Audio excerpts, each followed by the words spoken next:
వయసు పెరుగుతున్నది. వాళ్ళతో పాటు వాళ్ళు మరి మానవ వంశంలో పుట్టినటువంటి రాజులు వారు. మరి ఆ రాజ లక్షణాలు రావాలంటే వాళ్ళు కూడా రాజ్యం యొక్క అవసరం నేర్చుకోవాలి. అంటే వేట నేర్చుకోవాలి, సామాన్య ప్రజలను పరిపాలించే నిర్వేదాలను నేర్చుకోవాలి, ఇవి నేర్చుకోవాలి. రాముడికి వయసు పెరుగుతుంది, 10-11 సంవత్సరాలకి ఒక రోజున అదే దశరథ మహారాజుకి రాముడు అంటే ఆయన ముందు ఎప్పుడు కూడా అటువంటి సమయంలో విశ్వామిత్రుడు ఆయన యాగం చేస్తుంటే కొంతమంది రాక్షసులు ఆ యాగాన్ని పాడు చేయాలనుకుంటున్నారు.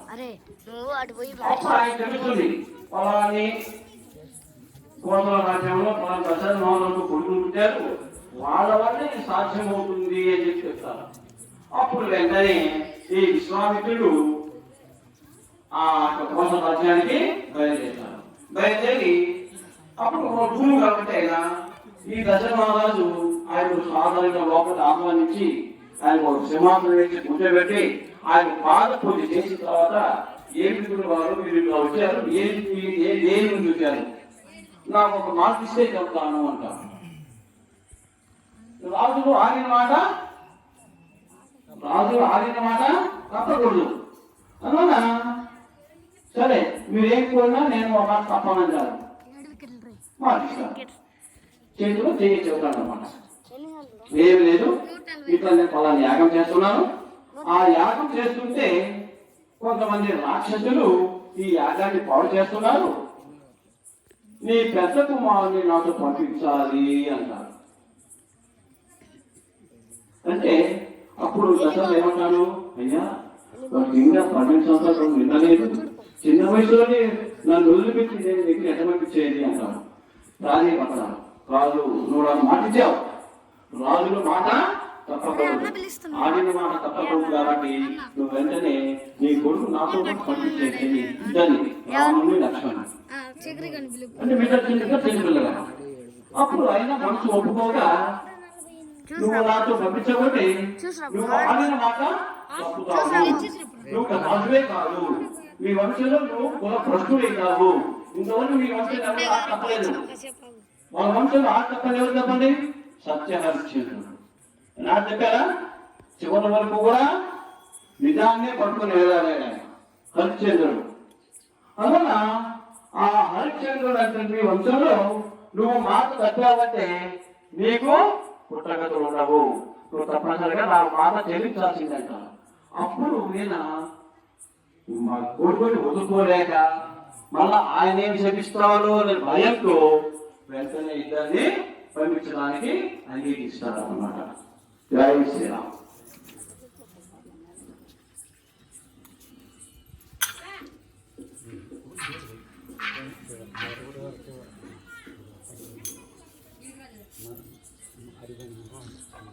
భజత్రీలు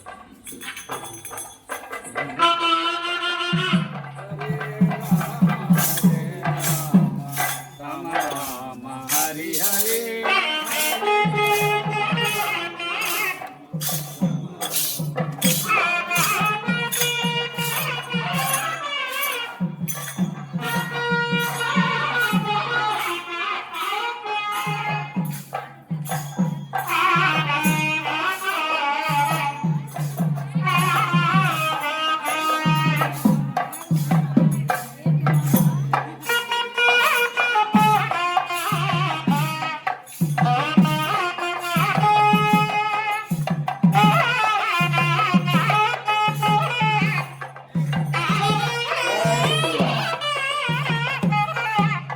జై శ్రీరామ్. గోవిందో హరి. ఇలా విశ్వామిత్రుడు మాటను ఆడి తప్పకుండా రాముల వారిని లక్ష్మణుని ఇద్దరిని విశ్వామిత్రుడితో పంపిస్తూ ఉంటారు. చాలా దూరం వెళ్తారు, బాగా రాత్రి అవుతుంది, పడుకుంటారు. రాముడు లక్ష్మణుడు విశ్వామిత్రుడు. తెల్లవారుతుంది. రాముడు చిన్న వయసు కాబట్టి బాగా నిద్ర పట్టి ఇద్దరు కూడా బాగా గొర్రె నిద్ర చల్లగా నిద్రపోతుంటారు. అప్పుడు రాముడు వారు ఆయన ఏమంటారు, అయ్యా రామా మేలుకోవయ్యా, తెల్లవారింది రే మేలుకో అని చెప్పి ఆయన చెప్పి మళ్ళా ఇలా విధిగా దొల్ల స్నానం పట్టి పోతారు. పోతేనే ఆయన యజ్ఞశాల దగ్గరికి పోతారు. పోయిన తర్వాత అందరినీ కూడా ఇద్దరు కలిసి చంపే చేస్తారు. అయిన తర్వాత ఆ యాగం తీసుకొని ఈ విశ్వామిత్రుడు ఈ ఇద్దరిని తీసుకుపోతాడు. ఎక్కడికి తీసుకెళ్తారు? మిథిలా నగరానికి తీసుకెళ్తారు. అప్పుడు మిథిలా నగరంలో జనక మహారాజు సీతాదేవికి స్వయంవరం ఏర్పాటు చేసుకుంటాడు అన్నమాట. స్వయంవరం అంటే స్వయంగా ఆమె మెచ్చి దండ వేయడము, స్వయంగా ఆమె మెచ్చి దండ వేయాలి. ఆమె 10 రాజులు తిరుగుతారు. ఆ రోజు రాజులు ఏం చేసేవారు? వివాహం అంటే అందరూ వచ్చి అక్కడికి రాజులంతా వరుసగా నిలబడేవారు. ఈమెకి ఎవరిమే ఇష్టం వాళ్ళు దండేస్తే ఆమె ఓరు నాకు వస్తలేక అన్నమాట. అదే ఆమె స్వయంగా చేసేది కాబట్టి వరం, అదే స్వయం వరం వచ్చేసారు. ఆయన రాజే కదా, ఆయన జనక మహారాజు. అప్పుడు సీతాదేవికి 12-13 సంవత్సరాలు, ఈయన 14 సంవత్సరాలు. అంటే వయసు పెద్దగా. అదే కొన్ని పురాణాలు సీతా పెద్ద అంటారు, అదంతా మనకు తప్పు. అప్పుడు ఆ స్వయంవరానికి విశ్వామిత్రుడు వీరిద్దరిని కూడా తీసుకుంటారు. అక్కడ జనమాల దగ్గర ఒక విశేషం ఉంది. ఏదని? శివధనస్సు ఉంది కదా. శివధనస్సును జనక మహారాజు ఒక పూర్వుడు ఎప్పుడో శివుడు ఇచ్చినప్పుడు ధనుసు అన్న శివధనుసు అన్నారు. అది అందరు ఎత్తలేరు, దాన్ని ఎవరు కూడా బాణాలు పెట్టి ఎక్కుపెట్టి చూస్తలేదు. అప్పుడు ఈ విశ్వామిత్రుడు ఇద్దరు తీసుకెళ్ళి ఒక స్థానం కుర్చీలు వేస్తుంటారు. అందరు కుర్చీలు వేస్తుంటారు కదా, ఆ కుర్చీలు ఇద్దరు కూర్చోబెడతారు. ఎంతో మంది రాజులు వస్తారు.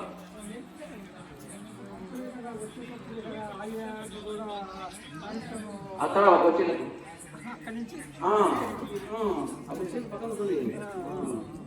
అప్పుడు వీళ్ళు కూర్చోంటారు. ఎంతో మంది రాజులు వస్తారు. మొట్టమొదటి ఏం చేయాలి?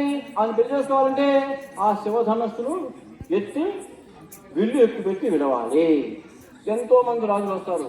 అసలు ఆ విల్లు ఆ యొక్క ధనుసునే పైకి ఎత్తలేకపోతారు. వాళ్ళు అందరూ తప్పులు ఒప్పుకుంటారు, వెళ్ళిపోతారు. అప్పుడు విశ్వామిత్రుడు రాముని సైగ చేస్తారు.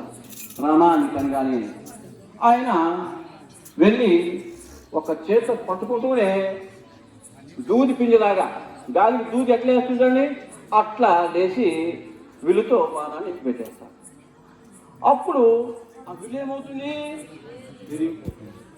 ఆ శివధనస్సు విరిగిపోతుంది అన్నమాట.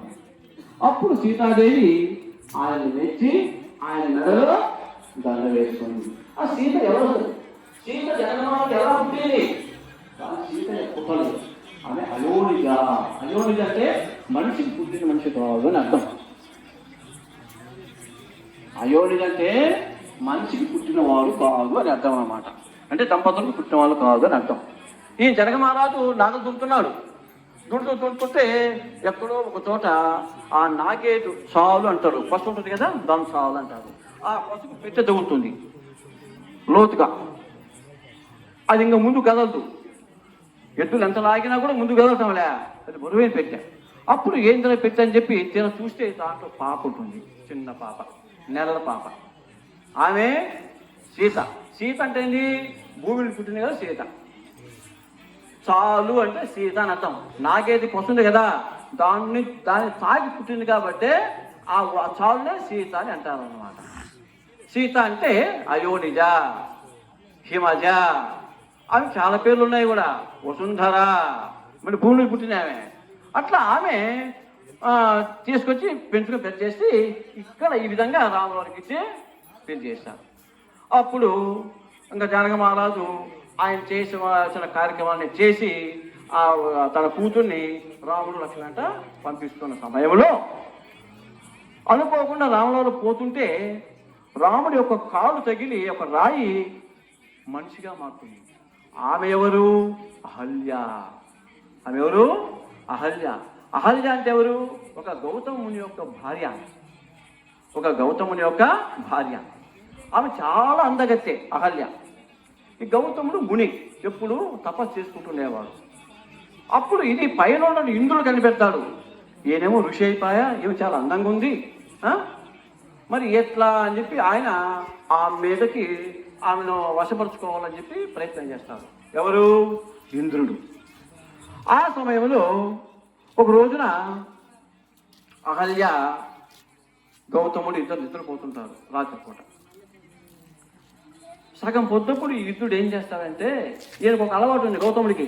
ఎప్పుడైతే కోడి పుంజులు మనకు తెల్లదన్న కుక్కర్ లేస్తాయి కదా, అరుస్తాయి కదా, అది కానీ వినొచ్చిందంటే ఈయన వెంటనే చెంబు పట్టుకుని అలిగిపోయేవాడు స్నానం చేయడానికి. వాటికి ఈ ఇంద్రుడు ఏం చేశాడంటే కోడి రూపంలో వచ్చి కుక్కరుతో అని పూశాడు. 2 కూడా కాలే, ఒంటికన్నా ప్రాణంలోనే. అప్పుడు గౌతముడు ఏమనుకున్నాడు, కోడి కూర్చుంది కాబట్టి తెల్లవరింది కదా అని చెప్పి పాపము ఒక చాప కమండలము చేతులు ఉంటుందిగా, అవన్నీ పట్టుకొని నదికి బయలుదేరిన తర్వాత స్నానం చేస్తున్నాడు పాపం. ఎంతసేపటికి తెల్లవారితే కదా, తెల్లవారంటే 1 గంట పోయినాడు, తెల్లవారంటే 2 గంటలు, ఇంకా 5 గంటలు కావాలి కదా, ఎంతవరకు తెల్లవారలేదు. ఏంటిరా అని చూస్తే ఆయన దివ్య దృష్టితో చూస్తే అక్కడేం జరిగింది, ఈ గౌతముడి వేషంలో వచ్చి ఆమె దగ్గర పడుకుంటారు. ఎవరు? ఈయన ఇంద్రుడు గౌతముడు అటు పంపించి ఆయన వేషంలో వచ్చి ఆయన వారి దగ్గర ఈయన దివ్య దృష్టి చూస్తాడు. ఇంద్రుడు ఈ విధంగా తప్పు చేశాడు అని చెప్పి ఇంటికి వచ్చి చూస్తే ఇంద్రుడు ఉంటాడు. ఆమె ఏం చేస్తే ఆమె తప్పులేదు పాపం, భర్తగా అనుకున్నది ఆమె, అదే రూపము. అప్పుడు ఆమె ఆ సమయంలో ఈ యొక్క గౌతముడు ఇంద్రుడిని శపిస్తాడు. ఏమని? నీకు ఒళ్ళంతా కళ్ళేను, నీకు ఎక్కడ పెట్టా కూడా కళ్ళే, నువ్వు దృష్టి మాంచి నా భార్యతో సంభవం చేసావు కాబట్టి నీకు ఒళ్ళంతా కళ్ళేను అని చెప్పి చెబుతాడు. ఆయనకు శాపం పెట్టాడు. ఒక్క నిమిషంలో ఇంకా ఆయనకు ఒళ్ళంతా ఇంకా ఏమి లేదు, శరీరం ఏముండదు, మొత్తం కళ్ళే. అప్పుడు భార్య తప్పు చేయకపోయినా భార్యను కూడా శపిస్తాడు. నువ్వు శిలమైపోదుగాక అంటాడు. ఆ శిలే ఈ అహల్య, అన్నమాట. సాయిరాం. కొంచెం జరపాలి కదా, కొంచెం జరుపుకుని రావాలా.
జై శ్రీరామ్.